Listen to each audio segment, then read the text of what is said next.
Franck Ferrand sur Europe 1, au cœur de l'histoire.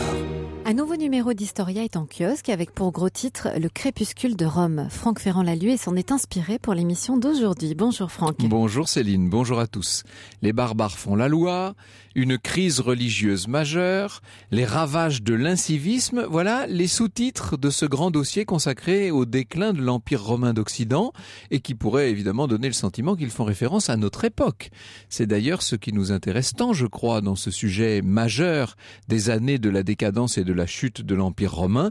Cette situation nous fait penser un petit peu quand même au déclin de l'Europe et au péril qui pèse sur les puissances fatiguées de notre vieux monde. Et vous avez invité aujourd'hui le directeur de la rédaction d'Historia. Pierre Baron, que nos auditeurs connaissent et apprécient. Il a piloté ce dossier spécial de 26 pages et il vit depuis quelques semaines, disons-le, à l'heure de la Rome en plein écroulement. Avec lui, nous allons creuser ce sujet fantasmatique depuis le célèbre ouvrage du grand historien Gibbon au XVIIIe siècle, l'histoire de la décadence et de la chute de l'Empire romain.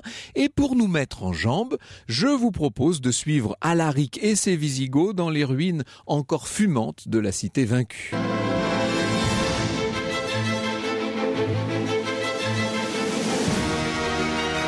Europe 1, au cœur de l'histoire.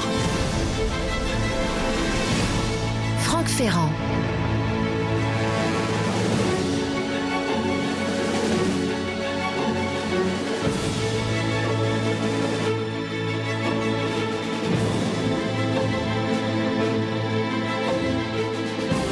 Le journaliste Jean Duché, qui était célèbre éditorialiste du magazine Elle notamment, a été l'un des grands vulgarisateurs de l'époque que nous appelons maintenant les 30 Glorieuses. Il est notamment l'auteur d'une célèbre histoire de France racontée à Juliette et d'une histoire du monde. En 1983, il a publié une histoire de l'Occident qui s'ouvre sur un éloge de la dimension magique, cosmogonique, spirituelle du monde celtique.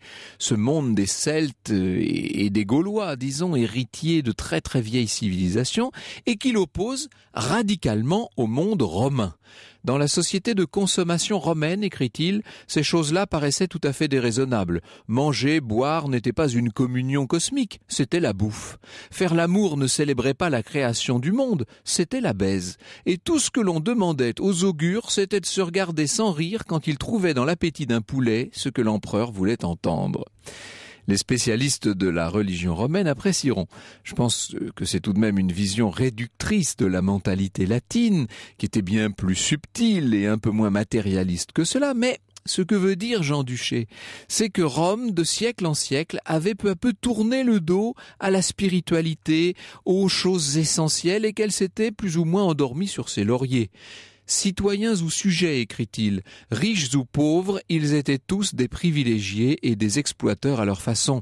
À quoi bon se soucier de produire du blé quand l'Égypte et la Syrie en livrent à bas prix? À quoi bon fabriquer pour l'exportation quand les peuples vaincus fournissent leurs tribus et que l'or des mines de la Dacie paie les importations quand il faut les payer? À quoi bon travailler quand le pouvoir distribue le pain et les jeux? L'aisance, l'ordre, la paix, tout a été donné, il n'y a pas de raison que cela s'arrête, ni de risquer sa vie aux frontières pour défendre le gâteau. Ai-je besoin d'aller plus loin et de préciser qu'à travers le monde romain en déclin, évidemment c'est notre époque et ses facilités que Jean Duché dénonçait. Je reprends son texte. Le monde romain va précipiter son déclin, écrit-il, tel un fleuve qui se hâte vers l'abîme qui l'engloutira. En Gaule, les invasions déferlent, vague sur vague, d'Ostrogoths, de Visigoths, de Vandales. La monnaie dégringole, les prix s'envolent, les empereurs tombent sous le glaive des prétoriens. Quant au niveau de vie, il s'est englouti dans le sang des massacres barbares ou romains. Disons-le clairement, Rome, en tout cas la partie occidentale de l'Empire romain, parce que vous savez que maintenant, de l'autre côté, à l'est, il y a Constantinople qui, pour le moment, tient bon. Rome est donc un grand vaisseau en train de couler, sans que sa population, qui va qu'à son petit confort, ne s'en aperçoive vraiment. Au début du 5e siècle, la ville éternelle a perdu son rôle de capitale. Elle a été délaissée par l'empereur d'Occident lui-même, qui s'est installé tranquillement à Ravenne, qui se trouve sur la côte nord-est de l'Italie. Rome n'a plus vraiment de poids politique, mais elle ne le comprend pas. Elle est assez insouciante, elle se croit encore le centre du monde. Or, depuis le IIIe siècle, l'Empire romain souffre d'une grave crise démographique. Ça joue un rôle essentiel. Ça veut dire notamment qu'il y a moins d'hommes pour aller surveiller la frontière rhéno-danubienne, là-haut, le Limès, où les princes du Haut-Empire ont dressé des remparts et des fortins. Il y a donc un véritable défaut de surveillance qui ne fait que faciliter, qu'encourager les attaques des peuples barbares qui sont aux frontières de Rome.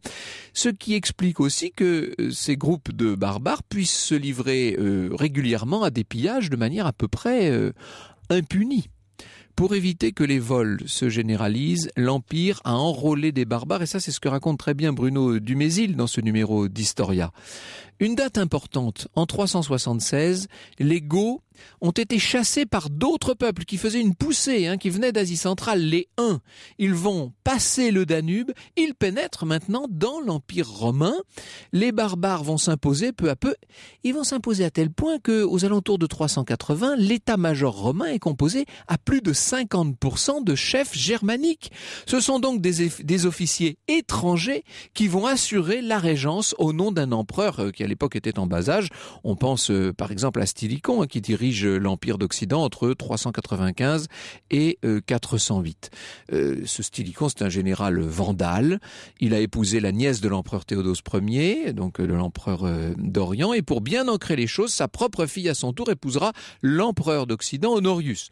N'oubliez pas que par ailleurs, en 380, le christianisme est devenu la religion officielle de l'Empire romain. C'est fondamental ça. Et que 11 ans plus tard, en 391, on va aller encore plus loin, un édit de Théodose Ier va interdire le culte des dieux romains, l'accès aux temples païens, la pratique des sacrifices, l'adoration des statues. Disons-le, ce sont les bases mêmes de la civilisation romaine qui à ce moment-là se sont atteintes. Et on peut dire qu'elles volent en éclats. Alors la ville, Rome en tant que telle, est restée inviolée, ça il faut en avoir conscience, depuis l'arrivée des Gaulois en moins 390. Vous savez, ça veut dire que ça fait 8 siècles que tout va bien. Rome a survécu aux attaques d'Hannibal et des Carthaginois, à la révolte des esclaves de Spartacus. Elle a brisé toutes les autres villes d'Italie et bien sûr donc Carthage, avant de mettre à genoux l'ensemble du bassin méditerranéen. Vous comprenez pourquoi, après tant de siècles de domination, dans l'esprit des Romains et d'une manière plus générale dans l'esprit de tous les citoyens de l'Empire, la ville de Rome reste en quelque sorte le centre du monde. Elle leur apparaît comme invulnérable. Ça fait des siècles et des siècles que cette ville domine et qu'elle n'a pas été vaincue. Alors, quelle est la situation en 410 ? L'empereur, qui s'appelle Honorius, s'est mis un petit peu à l'écart de Rome, je vous l'ai dit, il vit à Ravenne. À Rome, la famine devient insupportable, à tel point que dans les Jeux du cirque, le peuple désespéré, nous dit Charles Lebeau, qui était un écrivain, un auteur, un historien de l'époque de Louis XV, Louis XVI, il nous dit qu'à l'époque, le peuple désespéré criait qu'on mette en vente la chair humaine et qu'on en taxe le prix. J'ai pas eu la source de cette phrase, mais enfin quand même, quand on en arrive à ce genre d'extrémité, il ne faut pas s'étonner que certains cherchent à en profiter. Eh bien, en l'occurrence, le quelqu'un, il s'appelle Alaric.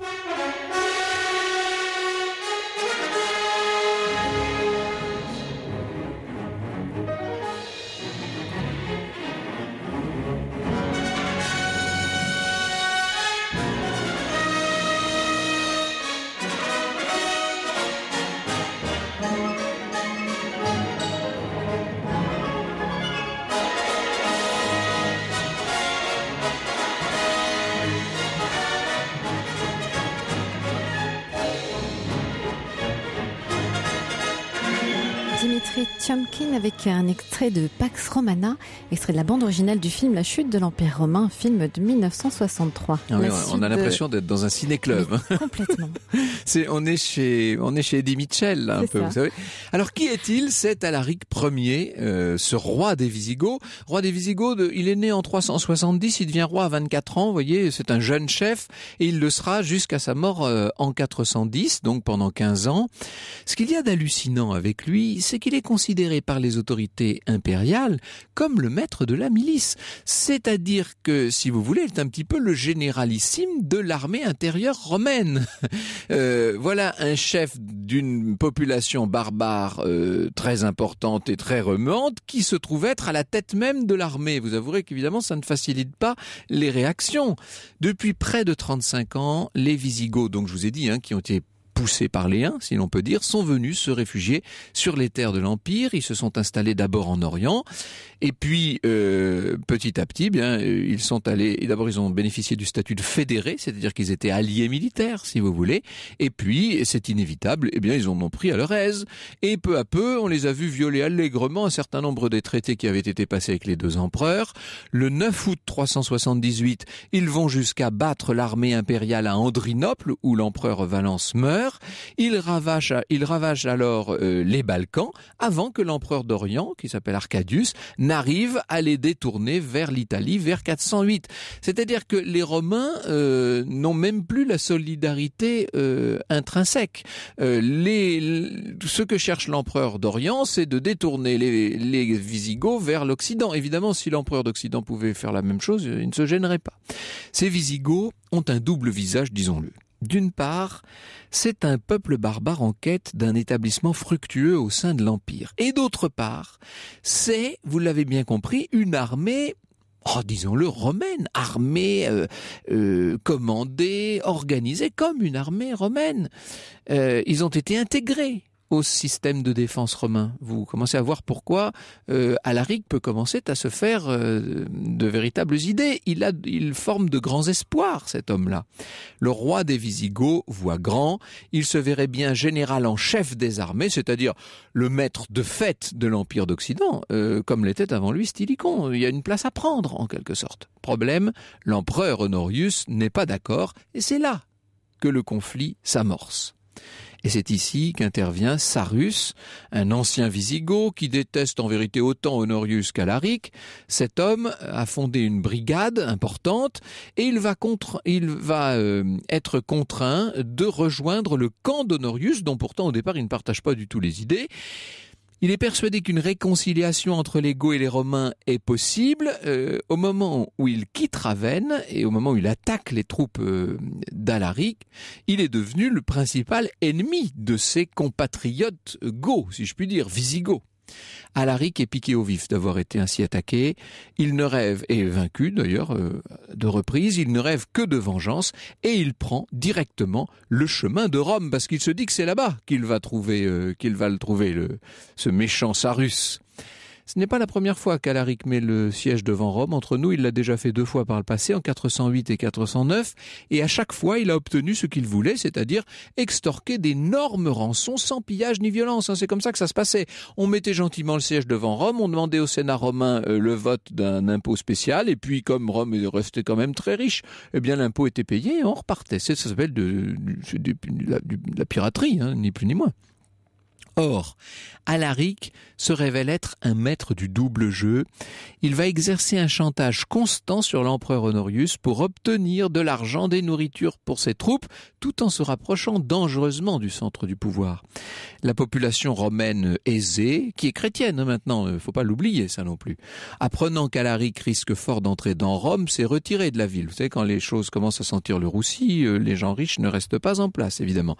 Après avoir abandonné tous ses biens aux pauvres, enfin ce qu'ils n'ont pas pu protéger, ce qu'elle n'a pas pu protéger, cette population s'est donc mise à l'abri. Ce qui veut dire qu'au moment où Alaric va entrer dans Rome, il va trouver des gens bien nourris et en bonne santé. On connaît sa fameuse expression, il aurait dit « plus l'herbe est drue, plus il est facile de la faucher ». Autrement dit, plus la population est debout, en fait, et plus il m'est facile de la renverser. Nous voici arrivés à la date fatidique, celle du 24 août 410. Les Visigoths, à ce moment-là, peuvent entrer dans Rome. Ça faisait longtemps qu'ils en faisaient le siège, je vous le dis. Ils vont entrer dans Rome pendant la nuit.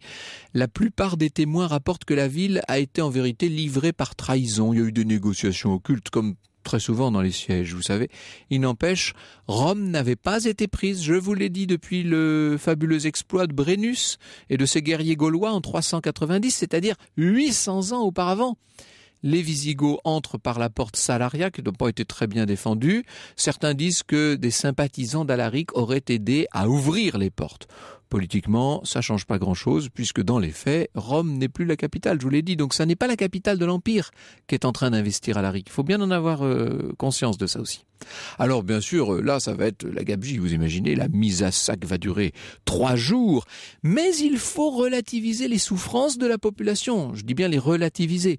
Saint Augustin, Orose assureront que les désastres de Rome dans cette circonstance précise ne peuvent pas être comparés à tous ceux qu'avait éprouvé la ville, soit lors de l'éruption des Gaulois donc au IVe siècle avant, soit lors des massacres des guerres civiles qui ont été tellement terribles, qui avaient transformé Rome en un véritable bain de sang, mais pas non plus au grand incendie de la ville. Vous savez, sous Néron en 64, on en parlait l'autre jour. Les murailles, le patrimoine architectural dans son ensemble, les thermes, tout ça reste à peu près intact. Alaric n'est pas pour autant un enfant de cœur. Évidemment, il a donné à ses troupes l'autorisation de piller Rome. Ça, c'est une habitude de guerre, bien entendu. Le pillage est, si l'on veut, une pratique réglementaire. Le roi, tout de même, leur a demandé d'épargner le sang des hommes et l'honneur des femmes, même si lui, de son côté, enlève quand même une princesse promise à un grand destin, Galla Placidia, la sœur de l'empereur Honorius, la fille du grand Théodose, on en parlera plus tard. Les Goths saccagent les maisons, ils mettent le feu aux habitations fermées. Voici ce que nous dit là encore Charles le Beau. Femmes et enfants furent égorgés sur le corps de leur mari et de leur père. La brutalité ne respecta que les femmes et les filles qui s'étaient réfugiées dans les églises, le fracas des maisons que l'embrasement détruisait, les insultes, les cris, l'épouvante, la fuite répandirent une affreuse confusion. Les flammes qui dévoraient une partie de la ville éclairaient toutes ces horreurs. Un furieux orage se joignit aux ravages des Goths. La foudre écrasa plusieurs temples, fondit les lambris d'airain, réduisit en poudre ces statues autrefois adorées que les empereurs chrétiens avaient conservées pour la décoration de la cité. Voilà pour la fresque de flammes et de sang, mais encore une fois la vérité, Alaric a sauvé finalement plus de Romains qu'il n'en aura tué. Pour vous donner un exemple, quasiment aucun sénateur n'a perdu la vie dans ce sac de Rome. Les Visigoths quittent finalement Rome chargés de butin et de prisonniers pour faire des esclaves quand même. Et ça, c'est évidemment, là, c'est le moment de poser la question qui brûle les lèvres de tous les amateurs d'énigmes historiques. Est-ce qu'il y avait un trésor? Alaric se serait, selon la légende, emparé du trésor de Salomon qui avait été rapporté de Jérusalem par l'empereur Titus en 52. Et ce trésor constitue sans doute le plus grand trésor d'Occident. C'est le fameux trésor où figurait notamment le Saint Graal, vous savez. Alors, au moment de la mort d'Alaric, quelques mois après la prise de Rome, il mourra en Calabre, je vais y revenir dans un instant, le trésor aurait pu être enterré avec lui sous le cours du Bucento, dont les guerriers visigoths avaient exprès détourné le cours, mais certains prétendent qu'il a pu être rapatrié en Aquitaine, peut-être jusqu'à Toulouse, qui va devenir la capitale des Visigoths. Et si le trésor avait été enseveli sur ordre du successeur d'Alaric dans une grotte de ce qu'on appelle la montagne d'Alaric, c'est dans l'Aude, ça n'est pas très loin de Carcassonne, à moins qu'il n'ait été emporté jusqu'en Sicile, disent certains. Tout cela ouvre de larges horizons aux archéologues ou, pour parler plus clairement, aux chercheurs de trésors. Europe 1, 14h, 15h. Au cœur de l'histoire. Franck Ferrand. Et c'est la dernière partie de votre récit, Franck, sur le sac de Rome. Oui, alors il y a un aspect de l'événement qu'il faut clairement souligner parce qu'il est essentiel, c'est qu'Alaric est chrétien.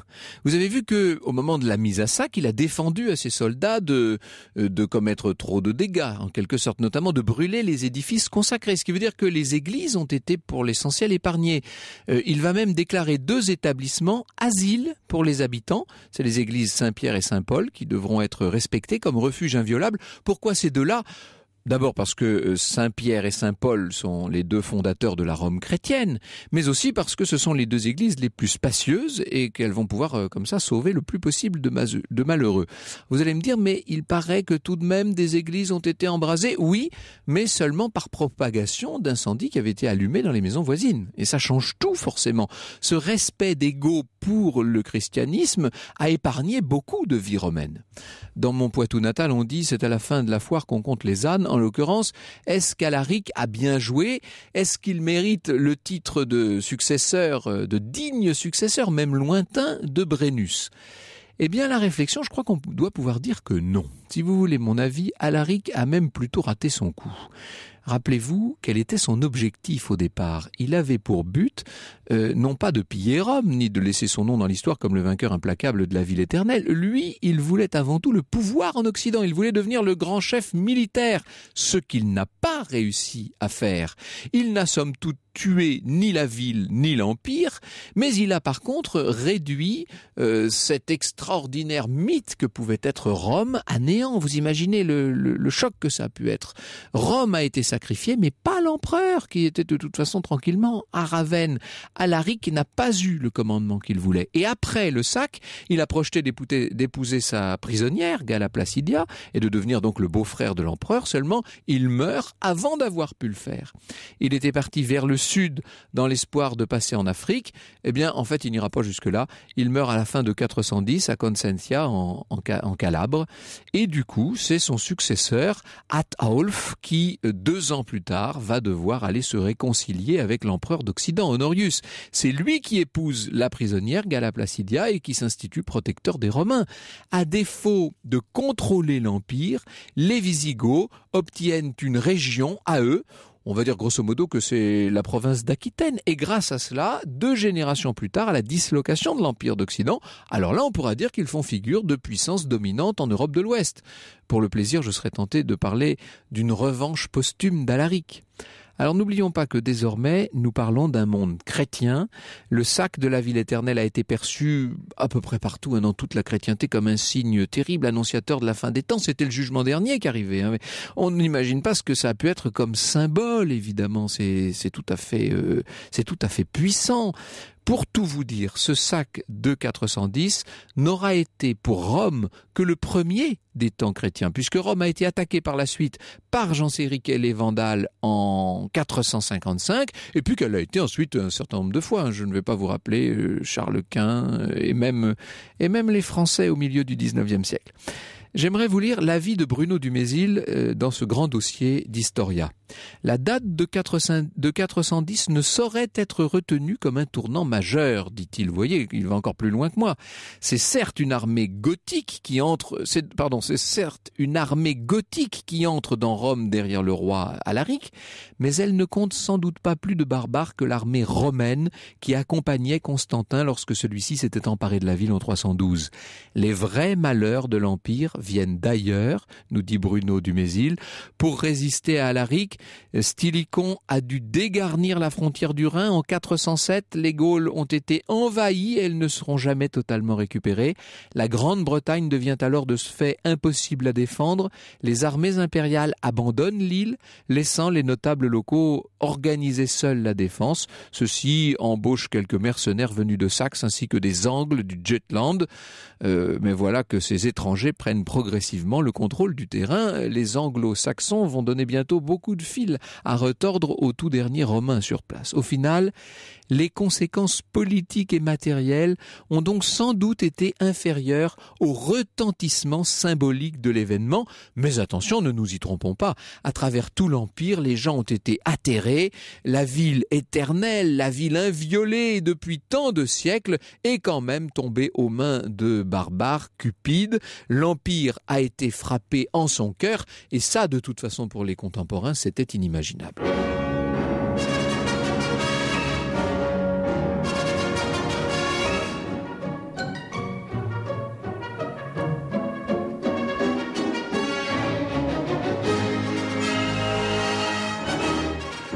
Bonjour Pierre Baron.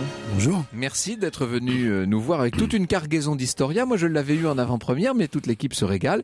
Nous vous retrouvons dans un instant pour parler non seulement de cette chute de Rome, mais d'une façon plus générale de toute la décadence et de tout l'effondrement d'un gigantesque empire. Franck Ferrand, 14h, 15h sur Europe 1. Et nous sommes au cœur de l'histoire cet après-midi du Crépuscule de Rome en partenariat avec le magazine Historia. Et n'oubliez pas que vous pouvez réagir à l'émission et nous envoyer vos messages par mail sur europe1.fr, sur la page Facebook de l'émission ou encore Twitter, celui de Franck Ferrand ou #ACDH. Le Crépuscule de Rome avec vous, Franck Ferrand, et votre invité, Pierre Baron, directeur de la rédaction du magazine Historia. Alors Pierre, il faut que nous revenions quelques instants sur ce sac de Rome, hein, évidemment. 410, la chute de l'Empire romain d'Occident, c'est 475, hein, ça laisse, c'est même début 76 dans la 76, pratique. Oui. Donc ça laisse encore du temps, il y a encore 2 générations avant que l'Empire ne soit complètement effondré. Là, c'est simplement un symbole qui tombe en fait, et un symbole très fort évidemment. Oui, c'est un symbole, et au-delà du symbole, comme vous l'avez dit, il y a pire que ça. Il y a le sentiment de l'invincibilité d'une civilisation qui a 1000 ans derrière elle. Oui, c'est ça. C'est-à-dire, c'est colossal. On se dit que la ville qui a pris le monde vient de tomber. C'est considérable. C'est la superpuissance du moment. Il n'y a pas d'équivalent. Dans le monde occidental connu, c'est les États-Unis, puissance 5, Rome. Et alors, ce sont des chrétiens qui sont tombés face à des chrétiens. Ça aussi, c'est très important. Et d'ailleurs, on va voir à cette époque-là, dans ce monde chrétien qui est à ses débuts, hein, quand même. On est au 5e siècle, tout début du 5e siècle. On va voir beaucoup de personnes se révolter contre Dieu. Et celui qui leur répond, c'est saint Augustin, qui évoque le sac de Rome et qui dit « Ne sont-ce pas ces mêmes Romains que les barbares ont épargnés par respect pour le Christ, qui sont aujourd'hui les adversaires déclarés du nom du Christ. J'en puis attester, les sépulcres des martyrs et les basiliques des apôtres, dans cet horrible désastre de Rome, ont également ouvert leurs portes aux enfants de l'Église et aux païens. C'est là que venait expirer la fureur des meurtriers. C'est là que les victimes qu'ils voulaient sauver étaient conduites pour être à couvert de la violence d'ennemis plus féroces. » Il essaie de défendre l'idée que néanmoins les sanctuaires ont joué leur office. Néanmoins, le vrai refuge, nous dit saint Augustin, on est là donc dans les années 415-430, hein, il lui faut 13 ans pour écrire la cité de Dieu. Le vrai refuge, c'est dans l'autre monde. Le vrai refuge, c'est la cité de Dieu. Alors, revenons au contexte de l'époque. Cela fait déjà plus d'un siècle que Rome va mal, et même très mal. Oui, ça fait plus d'un siècle que Rome n'est plus dans Rome, pour paraphraser Corneille. Et c'est une conséquence d'un délitement. Rome ne s'est pas faite en un jour. Une civilisation qui domine le monde pendant 1000 ans ne s'effondre pas en un jour, ni ne s'effondre en plusieurs sacs. Ce n'est pas possible. Bon, le proverbe chinois dit que le poisson pourrit toujours par la tête. C'est un peu vrai à Rome aussi. C'est-à-dire que les élites n'ont pas montré l'exemple. Hein. Que la classe politique romaine n'est pas foncièrement exemplaire. Elle est surtout arc-boutée sur la défense de ses propres privilèges, sur l'exemption de ses taxes, et elle se moque éperdument, pour rester poli, du fait que le reste de la population romaine est-elle grevée de taxes et d'impôts de plus en plus importants. Pourquoi la population romaine croule-t-elle sous les impôts ? Parce que Rome a perdu l'Afrique, et que l'Afrique, c'est son grenier, c'est les céréales. Parce que Rome a perdu tout ce qui, dans ses conquêtes militaires, lui a apporté les matières premières. À partir de là, les caisses de l'État sont vides. Si les caisses de l'État sont vides, on va de moins en moins, Franck, pouvoir payer les barbares quand ils arrivent pour saccager les cités en leur disant « Ne vous inquiétez pas, voilà de l'or, repartez donc chez vous », puisque de l'or, il y en a de moins en moins. Alors, dans un deuxième temps, comme il n'y a plus d'or, et nous allons leur donner des territoires. Mais ces territoires vont être codifiés. Vous l'avez dit, on va donner aux Vandales, oui, on distribue ce qu'on peut. L'Aquitaine, la Bourgogne, etc. Et on distribue des territoires. Et là, les barbares vont régir ces territoires à la romaine. C'est-à-dire en époussetant le code et la législation romaine et en l'adaptant. Ce qui n'est pas une rupture totale, mais ce qui ne fait pas d'eux pour autant des Romains pur jus, si vous me passez l'expression. Loin de là, même, en vérité. Alors, vous avez un chapitre passionnant qui s'appelle l'incivisme, hein, l'incivisme des Romains. Ça, c'est peut-être, pour moi en tout cas, ce qu'il y a de plus frappant dans toute cette affaire de la décadence et de la chute de l'Empire romain. Le problème religieux, on va y venir tout à l'heure, on le connaît, bien entendu. Le problème politique et militaire, il est évident. Problème démographique aussi, qui n'est pas négligeable. Mais alors, par contre, cet aspect d'incivisme, elle fait un peu froid dans le dos parce que ça fait penser évidemment à des époques infiniment plus récentes, naturellement. Mais ce que vous dites, c'est que on essaie de frauder tous azimuts face à une pression, il faut dire, qui est de plus en plus forte. Et puis, on n'entretient plus les édifices publics. Il n'y a plus la volonté de faire beau et bien ensemble, en quelque sorte. C'est ça, c'est chacun pour soi, et on tire les avantages, on se nourrit sur la bête, en quelque sorte. On se nourrit sur la bête, et on se nourrit sur la bête des deux côtés de la société. Du côté de la noblesse, comme du côté les de la prétoriens, population, voilà, ou les plébéiens, pour parler comme au temps de César. Il y a un témoin que nous citons dans le dossier qui s'appelle Ammien Marcellin. C'est assez intéressant. Lui, il dresse le portrait de la population de Rome, les deux grandes couches sociales, les nobles et le peuple. Qu'est-ce qu'il nous raconte ? Pour les nobles, voilà ce qu'il dit. Les patriciens, pardon, je me suis trompé dans le terme, oui. Le peu de maisons où le culte de l'intelligence était encore en honneur sont envahis par le goût des plaisirs, enfants de la paresse.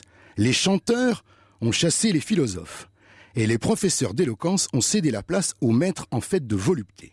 On mure les bibliothèques comme des tombeaux. L'art ne s'ingénie qu'à fabriquer des orgues hydrauliques, des lyres colossales, des flûtes et autres instruments de musique gigantesques, pour accompagner sur la scène la pantomime des bouffons. Classe 1, les riches. Classe 2, les pauvres. Que nous dit le même témoin ? La population, on la voit du matin au soir, bravant le soleil et la pluie, s'exténuer en débats sans fin, touchant les moindres circonstances du mérite ou de l'infériorité relative de tel cheval ou de tel cocher. Étrange engouement que celui de tout un peuple respirant à peine dans l'attente du résultat d'une course de chars. Voilà les préoccupations auxquelles Rome est livrée et qui n'y laissent pour rien la place au sérieux. Remplacez les courses de chars par les matchs de football et vous allez avoir quelques sueurs froides. Franck Ferrand, 14h, 15h sur Europe 1. Go, go, go, je suis Go, le cousin des Visigoths. Go, go, go, je suis Go, en chéri, en ostrogoth. Et on a bien évidemment reconnu Bourvil avec ce titre Lego. Un petit clin d'œil à nos Visigoths d'aujourd'hui. Alors on est dans cette chute de l'Empire romain. On a vu à quel point l'incivisme, le délitement, on peut dire, de la société, de tous ces cadres ont amené le désastre évidemment. Mais il ne faut pas oublier non plus le catalyseur de tout ça, c'est la crise religieuse, bien entendu, Pierre Baron. Il y a la crise religieuse, et cette crise religieuse, on l'aperçoit mal parce qu'on a vraiment l'impression qu'au moment où Alaric rentre dans Rome, c'est terminé, le christianisme a gagné. C'est pas tout à fait exact. C'est plus compliqué que ça. Les Goths sont des hérétiques par rapport au christianisme. Ils sont bien évidemment, toute attention synonyme, ce sont des ariens. Ils sont pour l'arianisme. Et c'est un dogme particulier. Ils ne sont pas tout à fait orthodoxes au niveau catholique. Ce qui les empêchera pas, comme vous l'avez dit, de protéger les églises, mais ce qui ne va pas empêcher non plus le peuple de Rome d'avoir, si vous me permettez l'expression, des soubresauts païens. C'est-à-dire que cette civilisation, elle va pas renoncer si facilement que ça au culte de ses dieux avant. La noblesse va continuer à les pratiquer. Interdit, puis restauré, puis de nouveau interdit, puis de nouveau restauré. Le peuple, comme ce fut le cas d'ailleurs en France, va continuer à garder les rites magiques et souvent un peu astrologiques du paganisme. C'est pour ça que quand je citais Jean Duché au début de l'émission, je trouve qu'il allait très fort parce que c'est vrai qu'une partie notamment des élites romaines était tombée dans un matérialisme effréné, etc. Mais la société romaine, elle conservait toutes sortes de rites qui, eux, étaient très anciens et qui étaient directement ancrés sur le paganisme. Tout le monde ne s'était pas intégralement converti et sans condition à cette nouvelle religion chrétienne, évidemment. Oui, encore une fois, on le voit dans la poussée d'une tradition très forte qui sont les jeux du stade, des gladiateurs et de la mise à mort, auxquels évidemment les chrétiens, par définition, étaient totalement opposés. Mais il y a tellement d'édits d'interdiction, y compris encore jusqu'au 2e, 3e, qu'on ne peut pas ne pas penser que si on ne cesse d'interdire ce type de manifestation, c'est qu'elle continue à exister. C'est que le peuple de Rome redemande de la mise à mort, redemande le pouce baissé et l'exécution du gladiateur vaincu. Après, on va biaiser, on va faire plaisir aux chrétiens. On va inventer des jeux du stade avec des scènes de chasse, avec un chasseur assez pauvrement armé qui est censé courir après des animaux sauvages. Problème, les animaux sauvages coûtent cher. Pour faire venir un lion d'Afrique, c'est totalement ruineux, même quand on est très riche à Rome. Et je vous rappelle que les caisses sont vides. Mais comment vous dire, ça fait mieux que Blandine exécutée, si vous voulez. Voilà, ouais. Ça fait plus à la population chrétienne du moment. Voilà. Ce qui veut dire que dans les traditions païennes, là aussi, c'est pas si simple de remettre en cause des pratiques bonnes ou mauvaises qui existent depuis 4, 5, 6 siècles. C'est pas un jugement moral. Ce sont des traditions. Je suis pas en train de vous dire que c'est formidable d'exécuter des gens. Je suis juste en train de vous dire que c'est un trait identitaire. Alors, ce qu'il y a de paradoxal et ce que j'ai trouvé passionnant, et ça c'est l'apport d'Alexandre Grandazzi à ce dossier d'Historia, il a appelé ça le refus du changement, c'est que face à ce délitement et à cet effondrement généralisé, face à cette crise religieuse qui mine la société, face aussi, on va y venir dans un instant, à l'effondrement démographique, ça a joué un rôle absolument essentiel évidemment, on pourrait penser que le fait de rétablir un certain nombre de valeurs et de se crisper sur un certain nombre de pôles d'ordre pourrait être une solution. Mais au contraire, ça ne fait qu'accélérer le désastre. Alors, c'était sans solution, cette situation romaine. C'est d'autant plus terrifiant que ce Sénat romain a été exemplaire. Je veux dire, le Sénat romain de César de Pompée, c'est un modèle de démocratie, pardonnez-moi le néologisme si j'ose dire, ou de république magistrale. Oui, de démocratie peut-être pas, mais de république incontestablement. Il a fallu beaucoup lutter à César pour prendre le pouvoir sur le Sénat. C'était donc pas si simple d'arriver avec seulement quelques légions, il fallait tout de même battre le Sénat. Qu'est-ce qui se passe là? Le Sénat n'a plus aucune valeur, il s'est auto-détruit, il s'est auto-dénigré, il est crispé sur le fait: ne touchez pas à nos exemptions fiscales. Surtout, ne touchez pas à nos privilèges. Surtout, parce que vous savez, ce sont de grands propriétaires terriens, laissez-nous continuer à prospérer et surtout ne touchez pas à la fiscalité foncière. Le reste du peuple de Rome, permettez-moi, c'est le cadet de leur souci de savoir si on maintient des jeux et si le reste de la population croule sous les impôts. Alors cette classe politique refuse tout changement, elle ne prend pas du tout la mesure des circonstances, et pourtant il faut dire, Pierre Baron, qu'il y a eu des gens de qualité quand même au milieu de tout ça. Ça ne sait pas, on n'est pas dans le désert de la classe politique, loin de là. Il y a eu quand même des tentatives. Il y a eu des tentatives, mais elles vont toujours presque, Franck, dans le même sens. C'est-à-dire que on se dit, contre toute réalité ethnique et démographique, on va y venir, le rapport de force, si vous voulez, en quelque sorte, entre ce qui est en dehors de l'Empire et ce qui est dans l'Empire, le Sénat se dit non, il faut qu'on reste pur, nous. Il faut absolument que les Romains restent Romains, et tout ce qui n'est pas romain, on veut même pas en entendre parler. Or, vous l'avez décrit, l'armée est à majorité barbare. Les territoires, il faut être honnête, ce qui faisait l'Empire romain, c'est quoi? Au moment où nous parlons, c'est l'Italie, un petit bout de Provence. Tout le reste appartient aux barbares, parce qu'on leur a cédé ces territoires et qu'ils les administrent. C'est donc un refus considérable de regarder la réalité en face. Et Rome n'a même plus d'argent, si ce n'est encore une fois pour payer ses mercenaires et pour éviter ponctuellement qu'on vienne saccager ses villes. Donc Rome n'a plus d'argent, elle n'a plus d'armée propre. Et ça, c'est quand même un problème majeur, je pense l'avoir assez bien montré au début de l'émission. C'est-à-dire qu'en gros, au bout d'un moment, les armées étrangères et les armées romaines sont composées à peu près des mêmes populations et du même type de soldats. Rome n'a plus d'hommes à envoyer. Ça, c'était encore pire, c'est-à-dire que toute la République romaine s'était fondée sur ce volontariat, sur cet engagement des citoyens dans la défense de l'Empire, enfin, ou de la République auparavant. Et là, d'un seul coup, il n'y a plus assez de monde. Donc, ça, c'est clairement le premier effondrement, vous avez raison, c'est ce désengagement du citoyen romain par rapport au fait de défendre en quelque sorte sa patrie, sans aucun lyrisme ni patriotisme. Mais à partir du moment où il faut payer des mercenaires parce que plus personne ne pense qu'il est vital de défendre le sol ou le territoire romain, là, on commence à rentrer dans des combinaisons. C'est-à-dire que les barbares deviennent progressivement des officiers supérieurs. 50% de l'armée romaine, l'état-major est barbare.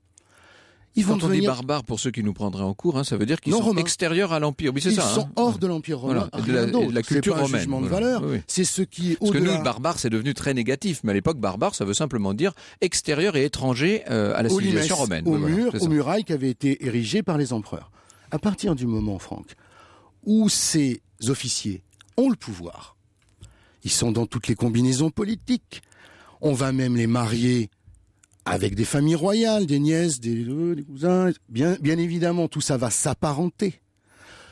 Ces officiers vont jouer des rôles, ils vont jouer des rôles de régents quand les empereurs seront trop jeunes, et vont donc assurer la régence d'un empereur dit romain par des officiers supérieurs barbares, avec le sens que vous avez eu raison de préciser. Ça perturbe énormément les valeurs. Et ce qui est très étonnant, c'est que les barbares sont les premiers à revendiquer l'héritage romain.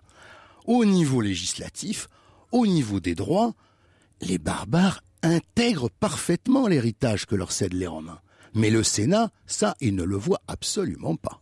Alors il y a un dernier bastion qui va tomber, c'est la culture au sens propre. Le modèle civilisationnel romain n'attire plus les barbares à partir justement de la chute de Rome en 410. C'est ce que explique très bien Anne Bernet, à laquelle vous avez posé cette question. Les barbares vainqueurs, lui demandez-vous, se sont-ils latinisés? Elle dit jusqu'en 410 et la chute de Rome, le monde romain, ses richesses, sa culture fascinent les barbares, même s'ils le détestent ou le combattent. Rome incarne un idéal, etc. Par la suite, cet idéal n'existe plus et les barbares ne veulent plus du modèle lui-même.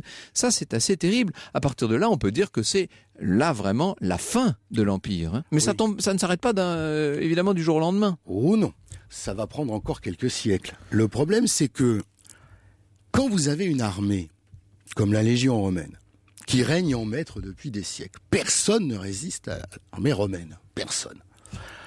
Qui subit non pas des défaites, mais encore une fois, une redistribution de ses effectifs de cet ordre-là. Comment voulez-vous que le barbare se mette à adopter les valeurs de celui qui l'a combattu en vain pendant des siècles et d'un coup, dont il prend la capitale même symbolique? C'est plus possible, la projection n'est plus possible. En vérité, cette chute de l'Empire romain a été très progressive, elle a été très diffuse en quelque sorte. D'ailleurs, Pierre Besbach et Yann Le Bohec sont interrogés, ils interviennent aussi dans votre dossier pour essayer d'établir le processus, de voir comment s'est effectué ce déclin progressif.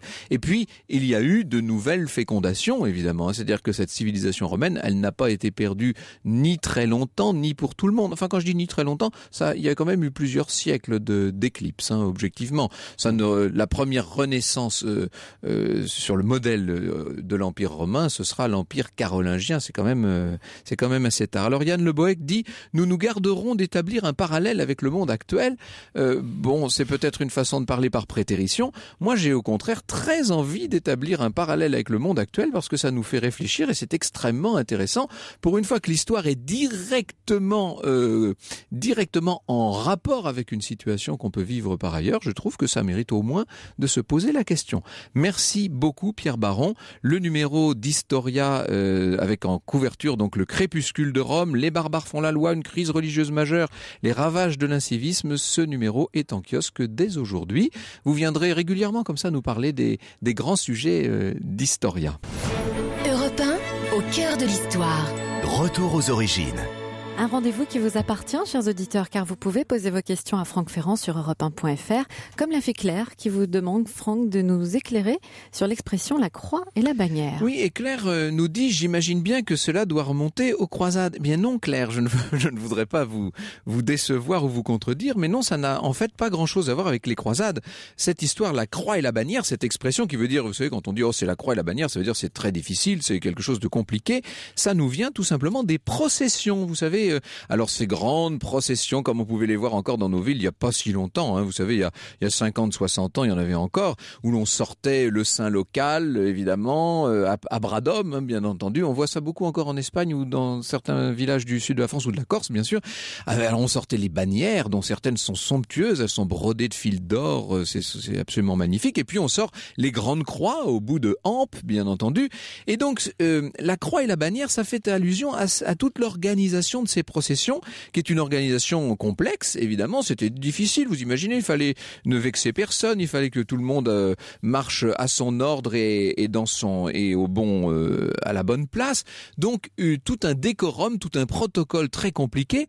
Et nous dit Furetière, vous savez, Furetière, c'est le grand dictionnaire du XVIIe siècle, en 1690. Antoine Furtière dit que l'expression « il faut la croix et la bannière pour inviter quelqu'un » signifie « il faut aller le chercher avec des formes telles qu'il ne puisse se dérober ». Eh bien voilà, c'est-à-dire qu'en vérité ça veut dire qu'on met vraiment beaucoup d'efforts pour obtenir quelque chose. Et petit à petit, l'expression a un petit peu dégénéré, elle a un petit peu changé de sens, comme très souvent. Et depuis 1822-1830, quand on dit c'est la croix et la bannière, ça veut dire oh là là, c'est très lourd, c'est très compliqué. Voilà tout simplement l'origine de cette expression liée à une pratique un peu oubliée de nos jours, pas dans toutes les régions tout de même, celle des grandes processions. J'espère que Claire a maintenant l'esprit un peu plus clair sur le sujet.